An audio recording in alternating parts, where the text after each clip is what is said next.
So, mostly I'm going to ask you about S.H.I.E.L.D. Yes. Because, holy majoli, S.H.I.E.L.D., new Joss Whedon show, new Marvel show. Yeah. Everybody is all a quiver, and I mean, I'm can't even try to get into the ballroom for that. Like, I'm a realist. So,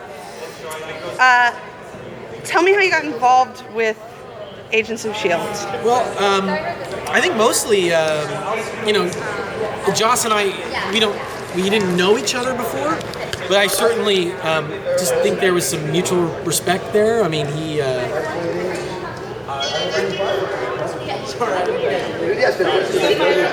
From the wall? What's the what? Okay. You guys can get you guys 5 seats with the wall. No, of course. Do you want a picture with you? No, you don't have to do that with me. No, I know that. I know that. I'm bailing on it. Yeah, I'm going to hang out with my cool friend. Get an action shot. All right, here we are. Okay, so let's try this again. Woo! All right. Okay, so how did you get involved with S.H.I.E.L.D.? I think that Joss Whedon and his camp, are familiar with a number of the projects that I've done, and projects like Battlestar Galactica and Walking Dead are things that they've been aware of, and of course I've been very aware of Joss Whedon's project and always wanted to work with him. So it really seemed like the right project for us to work on together. Okay. So obviously I have not heard the S.H.I.E.L.D. theme song. Yeah. Can you hum a few bars? No. I can't. No. Can you tell me a little bit about the process of building the S.H.I.E.L.D. theme song? Because you talked in the panel about how you found the Walking Dead theme song. Can you tell us a little bit about how you found the S.H.I.E.L.D. theme song?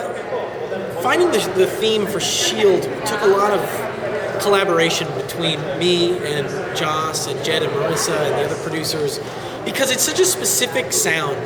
We needed something big that sounded like it belonged in the Marvel Cinematic Universe, but we also needed something intimate because these aren't superheroes, these are regular people.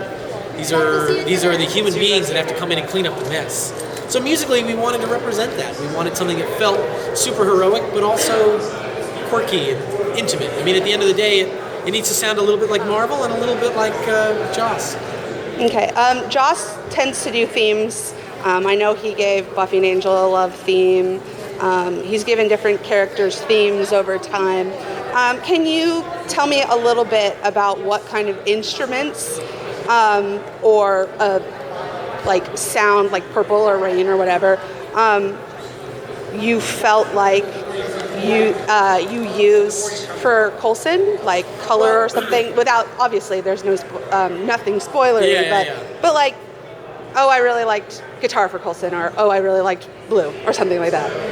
Well, on this show, I've been fortunate to work with ABC and Disney and Marvel. Everyone's understood the need for a full orchestra. So actually, we have a full symphonic orchestra at our disposal for every episode. So it's a pretty big canvas, and really Coulson's theme is the theme of the show. I mean, he is the leader of this group. So you're going to hear a lot of it's a lot of big brass. I mean, we had 6 French horns. I mean, the score to Star Wars had 4 French horns. I mean, 6 is crazy. And so a full section of brass that's pounding out his theme when he comes out in his heroic moments. It's pretty fun because as a fan of the Marvel Cinematic Universe, he is a hero to us. We love him. And it's really cool to be able to write him a fanfare like that, because in one of the movies, that would be inappropriate. You wouldn't do that for Coulson when you've got Thor or Captain America in the same story.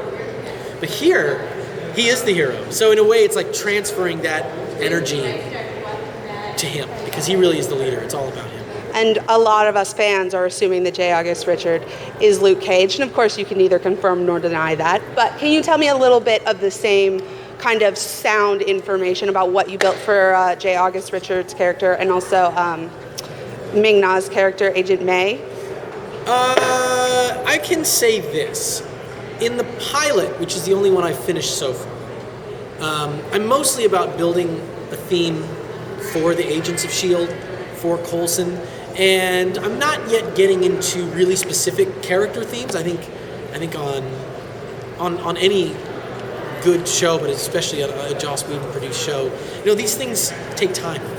So these are things that I'm going to be expanding on in future episodes, but really in the pilot, in the first one, the theme that I want you to walk out humming is the main theme, is Coulson's theme.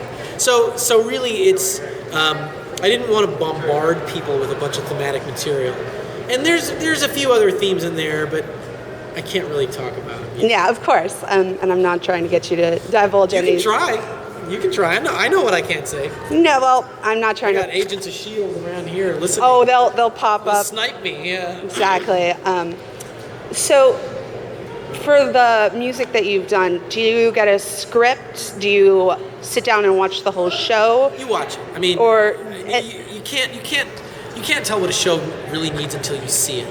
The way it reads on the page can be very different than the final product that you have. So for me, as soon as there's a rough cut in some form that I can sit down and watch with incomplete effects and temporary music and temporary sound design, once that exists, then I can start coming up with my ideas. Do they build the opening credits around you, or do you build the opening thing around the credits?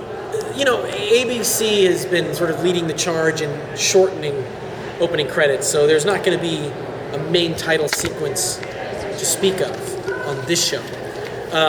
But typically speaking, when I like to write main titles first and then have the visuals come later. We did that on Da Vinci's Demons and just got an Emmy nomination for it. So there's precedent set there. But really on ABC, where we don't have that main title sequence, I have to work a little harder to make sure that you hear the theme. So we work with the producers and carve out those little heroic moments where we make sure that you get those notes in your head. Okay, I have a quick Walking Dead question. Sure. Because I currently live and work in Atlanta. Oh my. Oh yes, I live and work in Atlanta, and I've never seen them filming or anything, but I see a lot of the things that they did. I've been to a lot of locations that appeared and occurred in, particularly the pilot. Yeah. Oh man, that really got to me as a citizen of the city. Man, how did you just look at that pilot episode and try and find the most despairing thing you possibly could? How do you find Walking Dead sounds? I mean, compared to everything else you've done, you go to space and then you go and back in time and then you use superheroes. Walking Dead is sort of different in the spareness and the despair and the bleakness. Yeah. Right. So that show, how is it different in your process? When I saw the pilot to Walking Dead, I knew immediately that we had something special. Now, that actually was one of those cases where I had read the script, and I'd been working with Frank Darabont very closely for months. He hired me on that show before they'd even shot it. It hadn't even been cast yet. So I was already thinking about sounds and texture and theme and color for a long time. And one of the beautiful things about that show is that you can just lay back. The sound of emptiness and silence is so much more bleak than I think dissonant sounds, which ultimately can be kind of comforting just because they're there. So with Walking Dead, it was about clearing out all those spaces and just looking for those key moments, those key important moments where you can say something very simple and have a devastating effect. Yeah. Awesome. That really gets to me, that particular one. Well, cool. Thank you so so much for your much. time.